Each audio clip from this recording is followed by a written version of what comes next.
Al Día con Vigía. Enseguida presentamos De Frente en Al Día con Vigía, un diálogo sobre los temas más importantes de la agenda informativa con los personajes que hacen noticia. De Frente.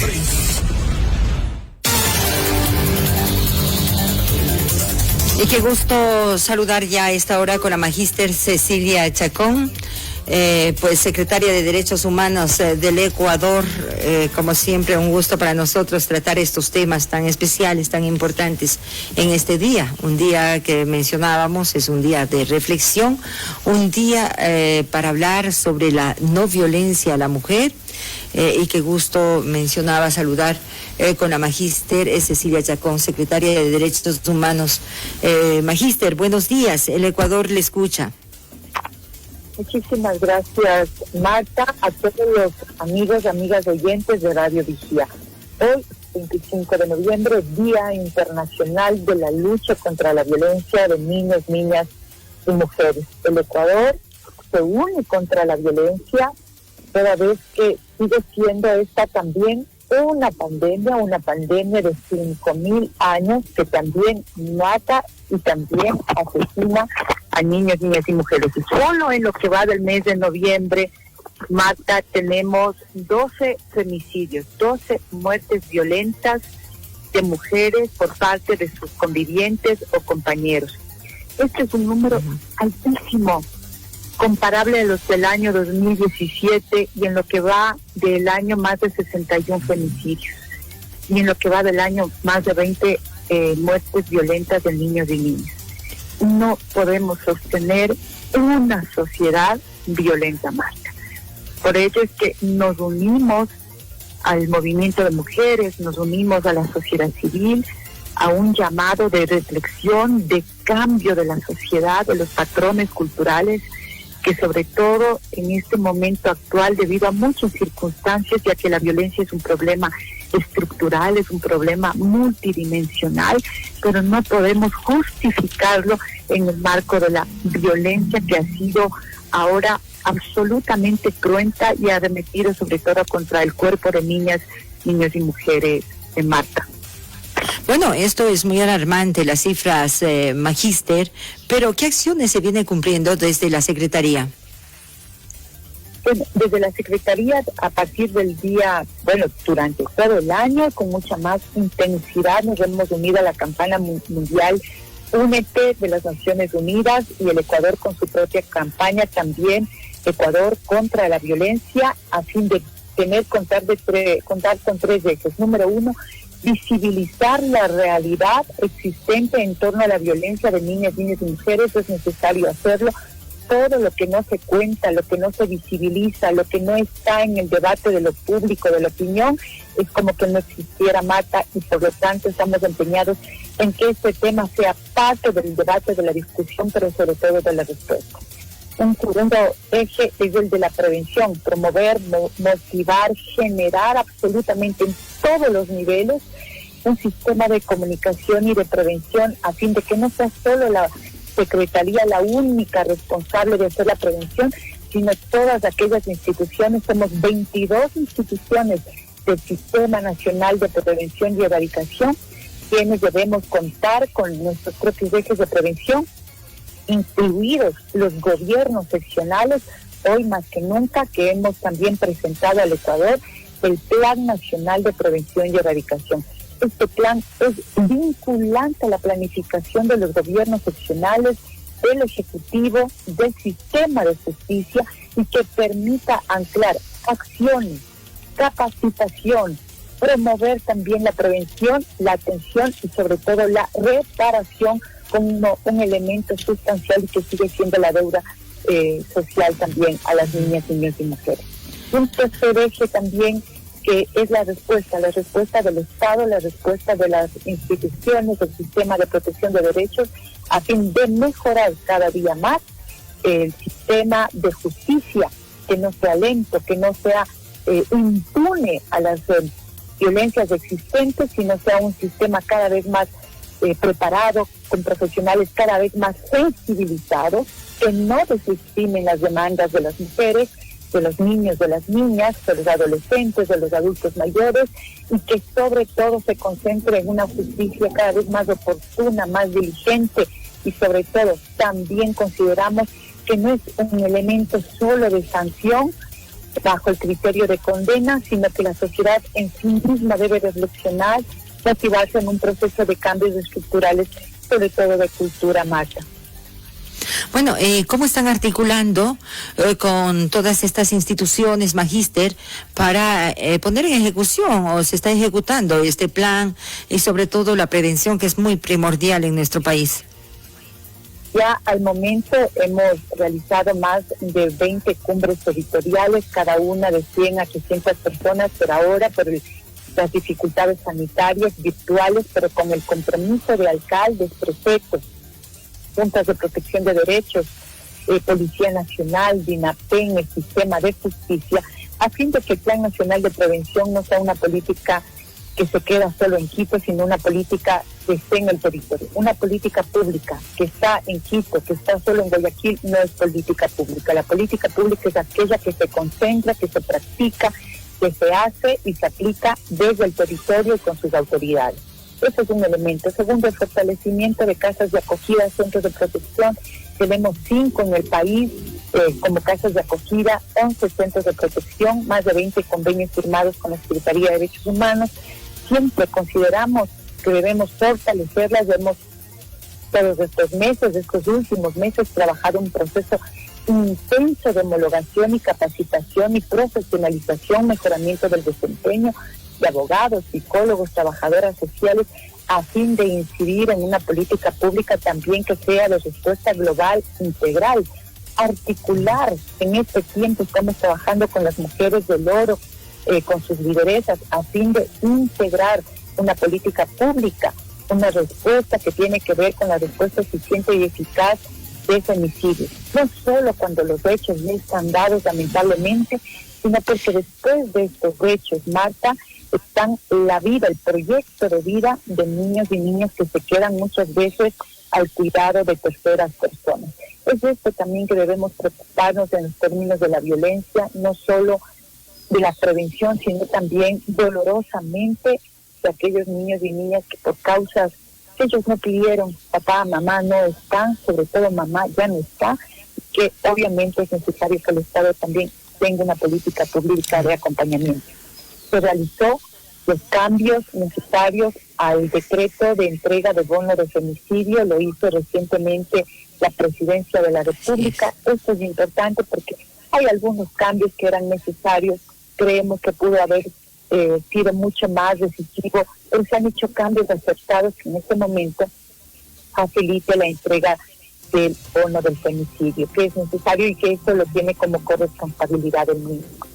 El Consejo Nacional de Igualdad Intergeneracional ha hecho un trabajo, yo diría, ejemplar, sobre todo al trabajar con la sociedad civil, las organizaciones de niños y niñas, también para plantear la política pública nacional de atención frente a las agresiones en el Internet, a la ciberdelincuencia que atenta contra niños y niñas con pornografía, con la captación o cooptación de niños y niñas para estos hechos delictivos, y consideramos que tener una política pública del cuidado y atención en el ciberespacio también es necesaria.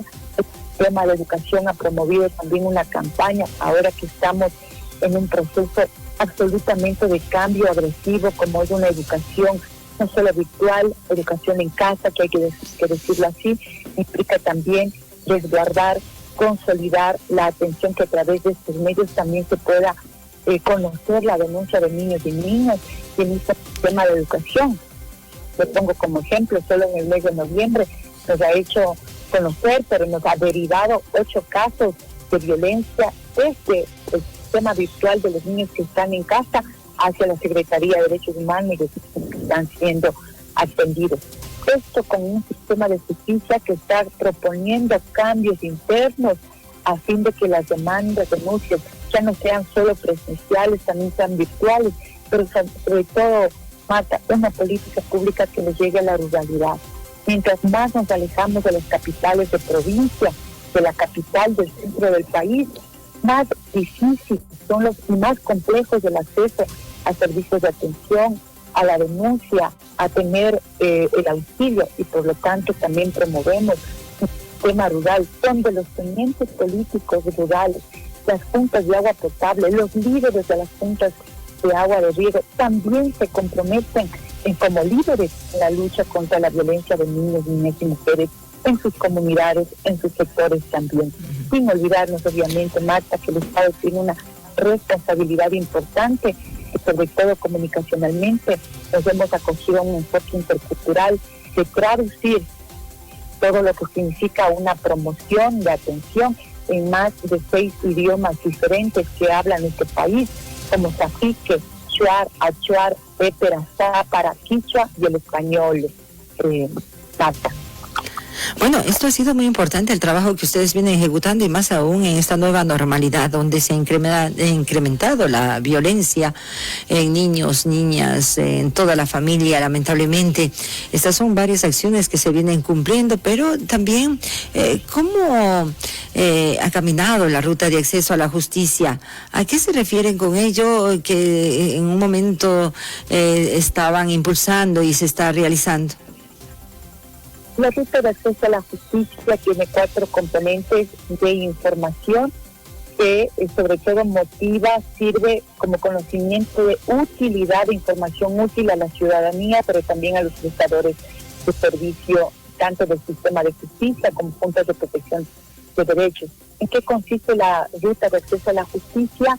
4 niveles de información: cómo acceder primero al auxilio a través del 911, juntas de protección de derechos, tenencia política, al 1-800 delito, y en algunos sectores de la ruralidad también, como por ejemplo los bomberos, que son muchas veces espacios de diálogo con la comunidad, dependiendo del sector donde estamos, de la ruralidad, de la costa, de la sierra, del oriente. Los actores se potencian indistintamente de acuerdo a cada entorno.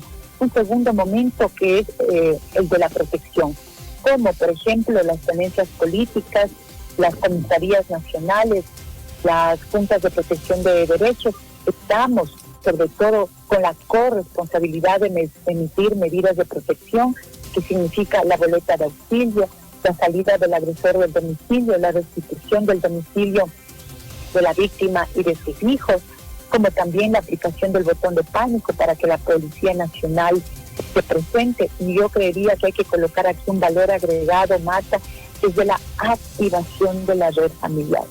Muchos de los casos que hemos atendido en tiempos de pandemia, en los cuales nos han permitido acompañar a la víctima y a sus hijos a lugares más seguros, como el de familiares, sus familiares, papá, mamá, hermanos, tíos, amigos, a veces consideraban y daban testimonio de que la víctima nunca habló que estaba bajo un código de riesgo altísimo por violencia. Y cuando preguntábamos a la víctima por qué, es que decía, es que bueno, ¿cómo voy a denunciar a mi compañero, a mi pareja? ¿Cómo le voy a hacer? ¿Cómo voy a hacer si él es el único sustento? Es que esto es un problema familiar, ¿para qué voy a contar al resto? Miren que todavía en pleno siglo XXI la violencia se sigue encontrándose en las 4 paredes de la casa, bajo criterios de que es el marido, y como es marido que pegue nomás, o que la violencia familiar es un tema solo de la casa, es solo de la mujer y no lo puede conversar, no lo puede hablar con nadie. Entonces, activar la red familiar significa también poner en aviso, poner en alerta de que somos víctimas de violencia, y que la red de amigos, la red de apoyo, la red familiar también puede ayudar, llamando al 911, puede ayudar a salvar la vida de una mujer, puede ayudar a activar un sistema de protección que se llame 911, policía de INAPEN. Podemos ayudar. Esto es un sistema de solidaridad y de reconocimiento de la realidad también. Un tercer paso es cuando ya las mujeres deciden entrar en un proceso de judicialización. A veces es necesario en condiciones donde ya hay el delito, donde se comprueba el delito, pero también es un sistema de prevención, porque le dice al agresor, ojo, si usted sigue imprimiendo violencia, mire que va a ir a la cárcel, mire que no, que hay que cambiar de actitud. Y un cuarto elemento es el de la restitución, la reparación sobre todo de los derechos del proyecto de vida de las mujeres, de sus hijos, con una compensación económica si es que la justicia lo considera así, pero sobre todo un derecho a una vida libre de violencia. Esa es la ruta de acceso a la justicia, Marta, que queremos que todos los ciudadanos y ciudadanas la conozcan. Muchísimas gracias, Magíster, por haber compartido con nosotros. ¿Cuál es su mensaje y qué se tiene previsto para el día de hoy? El día de hoy hay varias actividades en cada una de las provincias a través de nuestras dependencias en territorio que estamos compartiendo con la sociedad civil, con otras organizaciones también del sistema de justicia, con las gobernaciones. Es un día de mucha reflexión, de compromiso, de unidad, de unirnos contra la violencia. El Ecuador tiene varios flagelos, no es solo la crisis económica, no es solo la crisis social, la emergencia sanitaria, es la crisis de valores y respeto humanos de los derechos de niños y mujeres. Por favor, no lamentemos más muertes de mujeres, unámonos en contra de esta violencia, de las violencias, y sobre todo propongamos una comunidad, una sociedad de diálogo, de justicia, de equidad y sobre todo de erradicar aquellos patrones patriarcales, machistas, que todavía piensan que las mujeres somos objeto y cosa y que por ello hay que subvalorarla y dejarla de lado. Al contrario, todos nos merecemos respeto, pero sobre todo valoremos la vida de niños, niñas y mujeres. Muchísimas gracias, Marta. A usted, muy amable por haber compartido con nosotros en esta mañana. Muchísimas gracias a usted. Gracias, sí. La magíster Cecilia Chacón, secretaria de Derechos Humanos del Ecuador, pudimos dialogar en Al Día con Vigía.